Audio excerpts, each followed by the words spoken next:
જય સ્વામિનારાયણ મિત્રો, કેમ છો બધા? હું વંદના સ્વાગત કરું છું તમારું આપણી યુટ્યુબ ચેનલ શ્રી હેલ્ધી ફૂડમાં. મિત્રો, આજે આપણે પંજાબી અથાણું બનાવવાનું છે. જેવું બહાર મળે છે ને તેના કરતાં પણ 100 ગણું સારું, સ્વાદિષ્ટ અને એકદમ સરળ રીતે આપણું અથાણું બની જશે. અને આમાં ક્યાંય આપણે વિનેગરનો ઉપયોગ નથી કરવાનો. તો પણ આપણું જે પંજાબી અથાણું છે ને તે આખું વરસ એવું ને એવું રહેશે. તો મિત્રો, તમારે જો પંજાબી અથાણાની પૂરેપૂરી રેસીપી જોવી હોય તો આપણી યુટ્યુબ ચેનલ શ્રી હેલ્ધી ફૂડને ફટાફટ લાઇક, શેર અને સબસ્ક્રાઇબ કરી દેજો. મિત્રો, ત્યાં તમને પંજાબી અથાણાની રેસીપી તો મળશે જ, બીજા અવનવા વિડીયો પણ જોવા મળશે. તો જલ્દીથી ફટાફટ આપણી યુટ્યુબ ચેનલને લાઇક, શેર અને સબસ્ક્રાઇબ કરી દો.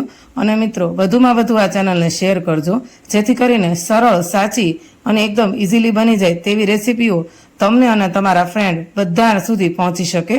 તો તમે જોઈ શકો છો મિત્રો, કેટલી સરળ રીતે આપણું પંજાબી અથાણું સરસ એવું બની ગયું છે.